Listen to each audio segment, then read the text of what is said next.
नमस्कार बच्चों, स्वागत है आप सभी का आज के इस वीडियो में, जिसमें हम सॉल्व करने वाले हैं 21 सितंबर 2020 की 10वीं कक्षा की वर्कशीट नंबर 34 को, जो कि धातु और अधातु के बारे में थी। तो बच्चों, धातु और अधातु क्या होते हैं ये हमने पढ़ लिया था। धातुओं के रासायनिक गुणधर्म पढ़ लिए थे, धातुओं के भौतिक गुणधर्म पढ़ लिए थे, धातु अभिक्रिया कैसे करती हैं वो पढ़ ली थी। फिर अब हम पढ़ते हैं आज की धातु और अधातु के बीच में जो उत्पाद बनते हैं, जो कंपाउंड बनते हैं, जो पदार्थ बनते हैं, वो कैसे बनते हैं। सबसे सिंपल, सबसे कॉमन पदार्थ जो आप रोज़ खाते हैं वो है साधारण नमक। जो नमक होता है वो भी एक धातु अधातु उत्पाद है, उसको जिसका नाम है सोडियम क्लोराइड। तो इन उत्पादों को आयनिक यौगिक कहते हैं और आयनिक यौगिक आयनों से बने होते हैं। ये आयन वे परमाणु हैं जो इलेक्ट्रॉन को या तो ग्रहण करते हैं या उनका त्याग करते हैं, जिससे उन्हें धनावेश या ऋणावेश प्राप्त होता है।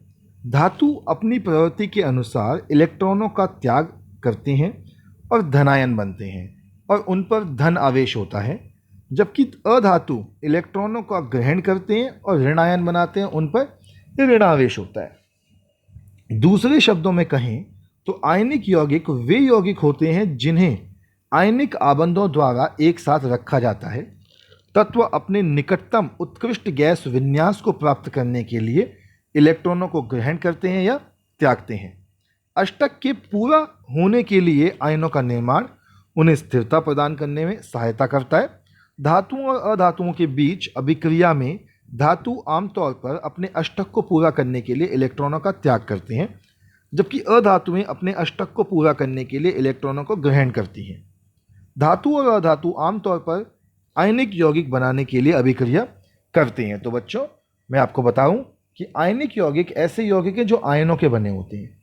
आयनिक यौगिक ये यौगिक एक धनायन और एक ऋणायन इनके अंदर होता है। आयनिक यौगिकों का निर्माण तब होता है जब एक धनायन, जो कि अधिकतर धातु का होता है, और एक ऋणायन, जो अधिकतर अधातु का होता है, आपस में अभिक्रिया कर एक नए आयन का निर्माण करता है।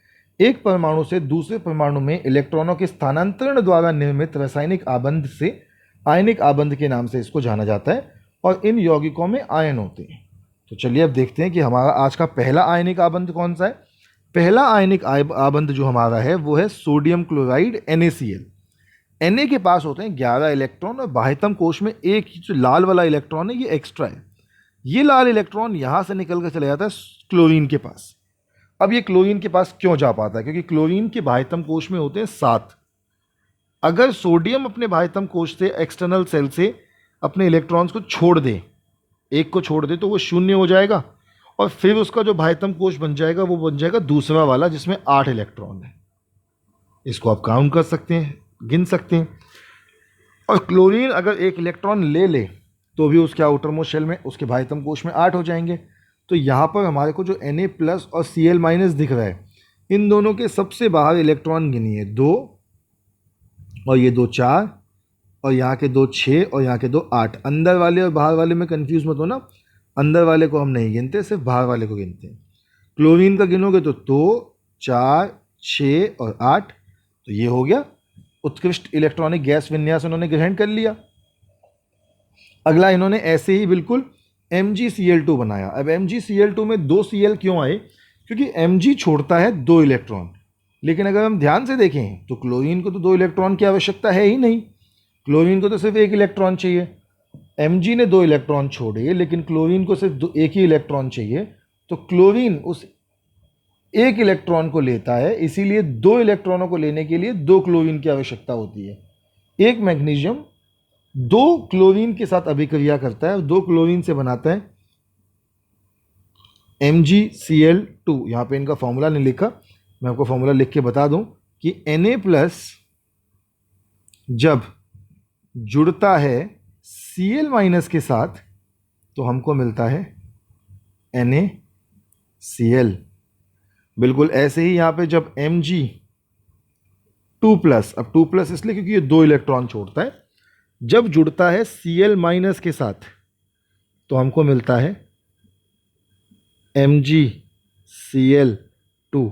ये Cl-2 होती हैं, तो हमें MgCl2 मिल जाता है। और दोनों के दोनों ही, अगर आप देखेंगे तो दोनों के दोनों जो हैं वो आयनिक उत्पाद हैं। आगे देखते हैं। आयनिक उत्पाद की एक खास बात होती है कि आयनिक उत्पाद में पहला वाला पदार्थ एक धातु होती है और दूसरा वाला अधातु। चलिए प्रश्न देख लेते हैं। तो पहला प्रश्न है, धनायन और ऋणायन क्या होते हैं? धनायन एवं ऋणायन किस प्रकार बनते हैं? तो बेटा आपका पहला उत्तर आपको यहां पे मिलेगा कि आयनिक यौगिक आयनों के बने होते हैं। ये आयन वे परमाणु हैं जो इलेक्ट्रॉन को या तो ग्रहण करते हैं या उनका त्याग करते हैं, जिससे उन्हें धनावेश और ऋणावेश प्राप्त होता है। धातु अपनी प्रवृत्ति के अनुसार इलेक्ट्रॉनों को त्याग करते हैं, जिससे उन्हें धनायन बनाता है और उन पर एक धन आवेश होता है, जबकि अधातु इलेक्ट्रॉन को ग्रहण कर ऋणायन बनते हैं, उन पर एक ऋण आवेश होता है। ये आपका उत्तर हो गया पहला। अब दूसरा प्रश्न देखते हैं। आयनिक आबंध किस प्रकार बनते हैं? तो बेटा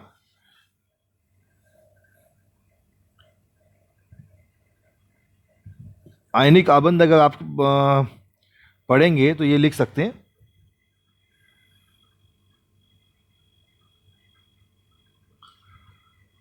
कि आयनिक यौगिकों को स्थिर विद्युत यौगिक के रूप में भी जाना जाता है। एक परमाणु से दूसरे परमाणु में इलेक्ट्रॉनों के स्थानांतरण द्वारा निर्मित रासायनिक आबंध को आयनिक आबंध के नाम से जाना जाता है और इन यौगिकों में आयन होते हैं। तो ये उत्तर आपका हो गया दूसरा। तीसरा उत्तर देख लेते हैं। तो तीसरा है, परमाणु इलेक्ट्रॉन को ग्रहण और उनका त्याग क्यों करते हैं? तो तीसरे का उत्तर भी आपको यहीं पे मिलेगा कि तत्व अपने निकटतम उत्कृष्ट गैस विन्यास को प्राप्त करने के लिए इलेक्ट्रॉन को ग्रहण और त्याग करते हैं। अष्टक को पूरा होने के लिए आयनों का निर्माण उन्हें स्थिरता प्रदान करने में सहायता करता है। यह आपका उत्तर नंबर तीसरा। चलिए चौथे उत्तर की तरफ मूव करते हैं। तीन तो हमने देख लिए आपके पूरे। चौथा उत्तर आपका है कि इस कथन को स्पष्ट कीजिए कि कैल्शियम ऑक्साइड एक आयनिक यौगिक है। तो हम कहते हैं कि जो कैल्शियम है, कैल्शियम एक धातु है तथा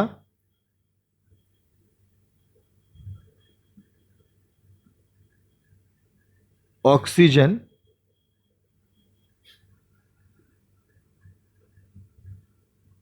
अधातु। अतः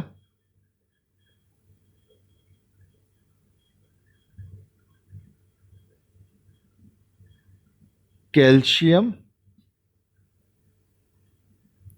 ऑक्साइड आयनिक यौगिक होगा। जो धातु और अधातु से बनता है उसी को हम क्या कहते हैं कि वो कैसा यौगिक है? आयनिक यौगिक।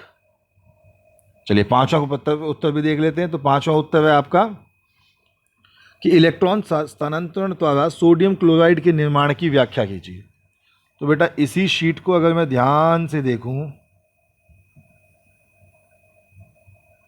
तो आपको यहां पे आपका पांचवा आंसर दिख रहा है, यह आपको चौथा है। पांचवें आंसर में आप ये पूरा बनाओगे और साथ में वो भी लिखोगे जो मैंने लिखा है कि कैसे NaCl बनता है। दोबारा रिवाइज कर लेते हैं आपका एक बार। पहला उत्तर है यहाँ पे, यहाँ तक। दूसरा यहाँ से यहाँ तक। तीसरा यहाँ से यहाँ तक। चौथा आपके सामने लिख दिया मैंने और पांचवा ये पूरा चित्र। चलिए बच्चों, आज की बाकी वर्कशीट्स का सॉल्यूशन आपको चैनल पे मिल जाएगा। हम आपसे कल मिलेंगे कल की वर्कशीट्स के साथ। तब तक के लिए stay healthy and stay safe.